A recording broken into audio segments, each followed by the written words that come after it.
Welcome to Workshop Wednesday, where we take you into our workshop once a week. I'm Steph. And I'm Vicki. And this week we are posting our elevated dog bowl. If you remember a couple weeks ago, we introduced you to my new greyhound, 4-year-old greyhound, Mac. She needed an elevated dog bowl, so of course we had a DIY one. So find that out tomorrow. You'll see the video tomorrow.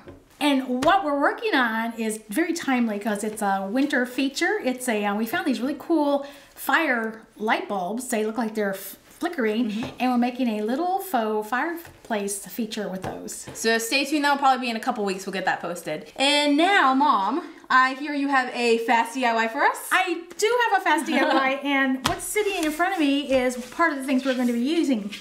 Yesterday, literally yesterday, I went outside to put up some outside lights, and I like to drape them on different things, and I realized what I was going to use was not going to work. So I thought, there's got to be something in the garage that I can use, and I found these stakes, and I found that I had a Surebonder light tacker, and the tacks go with it, and I thought I can just put stakes in the ground and hang my lights from those. So take a look, and I'll show you how we did that.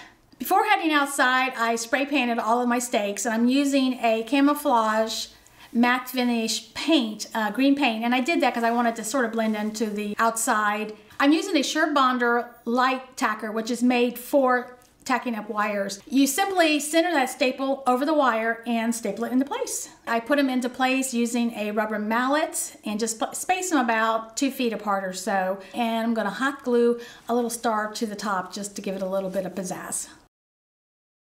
And here it is at night. Thanks, Mom. That really was a fast DIY. Today on Creator Shoutout, I'm going to shout out one of my really good friends, Daniel Kuykendall. He is a photographer by trade, but he is a man of all trades. He is a very talented guy. He actually bought a house a couple years ago, and he called me and he said, I watched all of your videos and I want to do projects in my house. I want to fix things, I want to build furniture, and I was excited for him. I was like, yes, go for it. And he actually called me one day from Home Depot. He said, I'm standing in the tool aisle. What tools do I need to get started, and what brand should I go with? So I talked him through it, and he got 3 tools to get started, and he's gotten a couple more since. And here are a couple projects that he's built, and he does amazing work. As I said, he's a professional photographer, so these pictures are beautiful. His stuff is beautiful, and his pictures are beautiful. He's just a talented guy.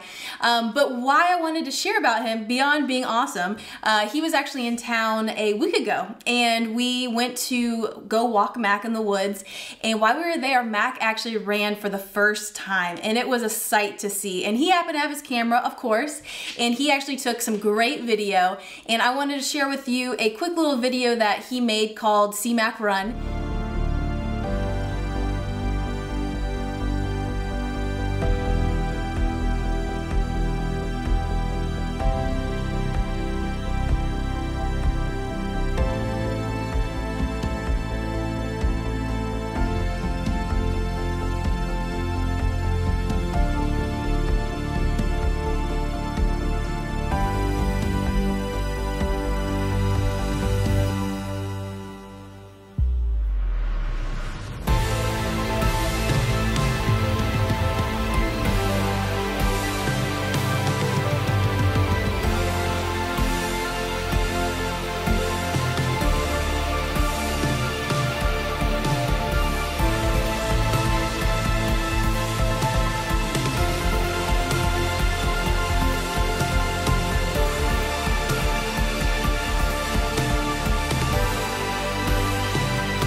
So, Steph, you didn't actually say where you met Daniel. Oh, yeah. So we actually met, we worked at Apple for years together. That's where we first met.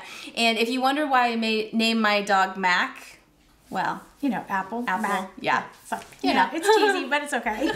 Talking about cheesy, our next segment is called Would You Like to Know? And wood like W-O-O-D. Not W-O-O-D. Oh no, I think they got that. Okay, Yeah, it's pretty clever. Yeah, okay, yeah. When we first started working with making wood projects, we thought a 2x4 was a 2x4, but we quickly learned that was wrong. Actually, a 2x4 that's the name of it. If you go into the store and say, I want a 2x4, they will send you to the place where there are 2x4s. As you can see in this video, a 2x4 is actually 1.5 inches by 3.5 inches. We walked around the store to take different measurements of different pieces of wood so you can see visually what the signage says and what the actual dimensions are. And you can see from very cheap lumber to the more expensive lumber, they're all about a 1/2 inch different than the actual name. So be sure you look at that when you're getting your measurements.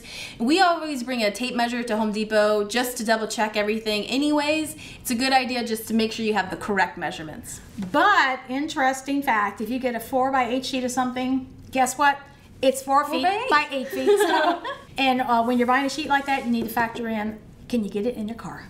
Yes, always a good, any lumber you get, always, can it fit in the car? Yes. We want to thank you guys for joining us today. We do want to give a shout out to one of you, Pam. She sent us a project she worked on. She was inspired by our 2x4 Christmas tree, and she basically made a 2x4 tree, but she didn't use the base, and she hung it on the wall. She put some awesome garland and decorations on it. It turned out really well. So thank you, Pam, for sharing that with us. Great space saving. Put it on the wall. Oh, yeah. And if you have toddlers or pets that get into things, it's a great way. You have a cat that climbs a tree? It's a great way to keep those things up and away. Yeah, it's a great idea. If you haven't done so already, you can sign up for our newsletter, and you can sign up in the links below in the comments, and we send out that newsletter once a week. Yeah, and hopefully you got a chance to check out our project from last week. We made a mini ladder tree, and we got a great comment from Jewel on our website. She said, "Oh, how I love the mini ladder tree. It reminds me of the mini whatnot shelves my grandmother and mother had, often in a half-moon shape. I'm thrilled you did all of this with hot glue, but I can't wait to try the color glue on the silicone mat. So many ideas, so many exclamation points. I'm carried away. Thank you."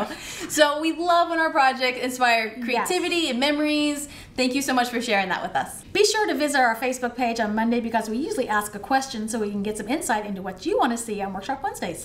And thanks for visiting our workshop. We'll see you soon.